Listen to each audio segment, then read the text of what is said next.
Hey, hi. Thanks for stopping by. I'm Angel, and I want to tell you my three favorite and my three least favorite things about working for Instacart as a shopper and delivery person the last 2 weeks. I'm just at the 2 week mark, and so I'm kind of evaluating. I told myself I'd do through the month of April. I started about a week in, so I have about another week to go with my deal with myself before I reevaluate. I'll probably stop going 60 plus hours a week at that point and kick it back down to, maybe a regular 30 or 40 hours a week. But still, pardon my eye. It is exhausting. Pretty much any work, I guess, that you do 60 plus hours a week can be exhausting. But it is mentally challenging, even though, and a little bit physically taxing too. I'm pretty strong, so um, pushing the cart and carrying groceries isn't too much for me, but I could see how it would be a challenge for some people. And it does, 10 or 12 hours of it, even interspersed with, pardon me, got all kinds of bedtime issues going on, interspersed with driving, which can be nice. Right now, there's not very much traffic, so that is nice, but if there were a lot of traffic, that could be stressful. Let me get into my three favorite and my three least favorite things about working for Instacart so far at week 2. My three least favorite are the stress, probably my least favorite. It's highly stressful, taxing on the mind, especially during times like these where a lot of things, especially last week, almost everything was out of stock and not getting paid by the hour, but by the job. Everything that's out of stock costs time and actually sometimes takes away from your pay, your commission. So it's just really stressful to try to find things, a high level of frustration with the app, with Google Maps, with learning my way around the stores. With there's like there's not like beeping timer unless you're a Costco, but there are there's a timer that turns red if you're going over. And the first week I was over all the time because it was a long wait to get into the stores and everything was out of stock and I didn't know where things were a lot of the time. And then it's hard to find things when they're not there.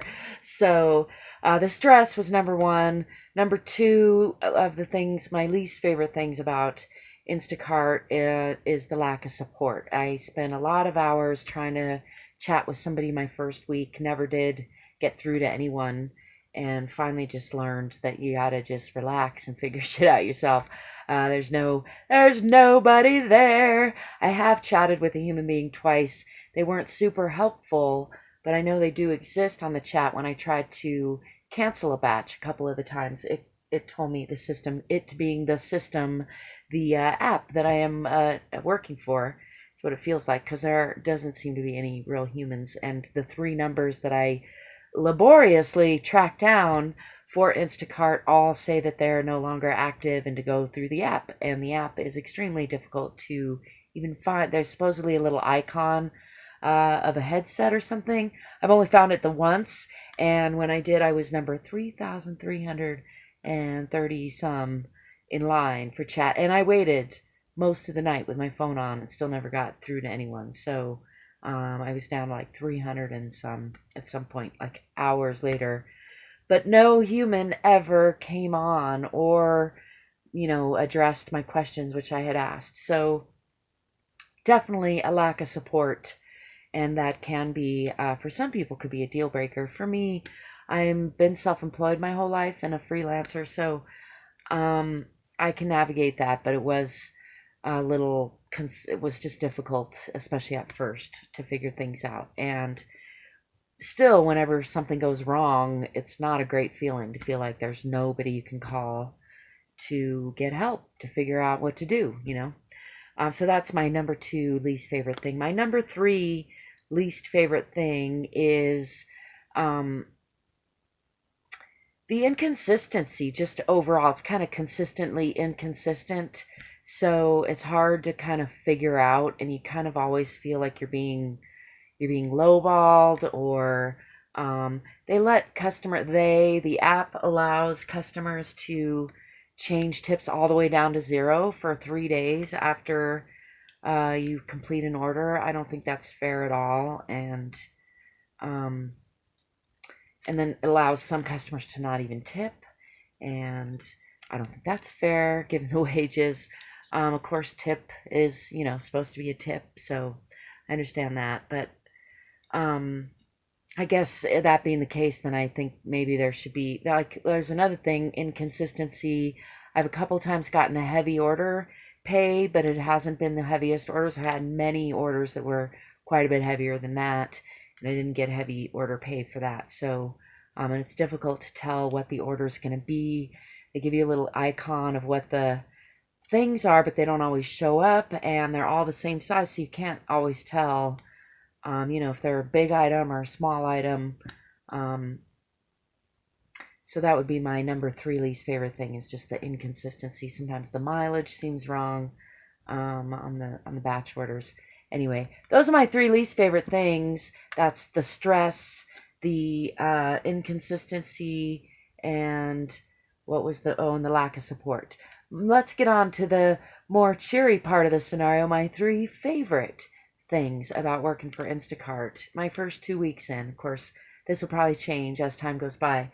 But right now, it is the flexibility, number 1. I can set my own hours while the stores are open. It's pretty much only day hours. So that's probably good, because I couldn't really work anymore. But I've been getting up not super early, but whenever I get to it, 8 or 9 in the morning, then I can start accepting batches. If I want to take a break to go to lunch with somebody or do whatever I want to do, I don't have to ask anybody. You can just accept a batch as long as you finished what you've accepted, taken on the responsibility to do, which usually takes 45 minutes to an hour and a half, sometimes half an hour, sometimes 2.5 hours. But on average, they average about an hour and 15 minutes per batch is what I'm finding in my area. So it's fairly flexible. I can take as many. I've done, 10 plus batches several days now. And brings me to favorite thing number 2, which is the availability. It's work. There's not a lot of work. I was doing Airbnb and some body work and some consulting and some house cleaning, and all of those things pretty much just dropped out from under me during, this kind of shutdown of everything. Some of my clients don't have the money, and some of them are staying isolated, and so I'm grateful for the work. It's a new opportunity. It's, helping people get food who are afraid to leave their homes, or abiding by the law, or too ill to leave their homes, or whatever the case may be. So that's favorite thing number 2 is availability. First thing is flexibility. And number 3 is I was thinking more along the lines of more flexibility, in that I can do it in different cities. It's the opportunity to grow, or to expand, or to change. So I can take different stores. I could do it in different cities. I'm learning different things about different stores, kind of honing in on what my favorites are. And I can see how, well, for one, it's a decent full-time wage right now. I'm averaging a little over $20 an hour, and there are extra expenses like commercial insurance and cooling bags and wear and tear on the vehicle and gas, but I drive a little smart car, so it's good on gas, and so far that has served me pretty well. Sometimes I worry about big orders, especially at Costco, but I'm not big on Costco, so I probably won't be doing many more of those anytime soon.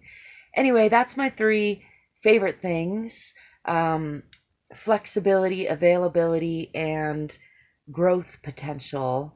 Because my first week, my wages were about $14 to $18 an hour. My second week, they were about 20 to 24. I'm going to call it probably 24 with cash tips, included, which is decent for a second week on the job. And I could see making, pushing that into the 28 to 30 range, probably on some good weeks when I really get the hang of it even better. So those are my 3 favorite things about Instacart 2 weeks in. Let me know if you have any questions. Give me a thumbs up. As always, you can find ways of connecting with me and supporting me in the description. I appreciate it if you subscribe to my channel. And until next time, I wish you lightheartedness, love, peaceful conflict resolution, sweet dreams. Don't forget to drive forward and play every day.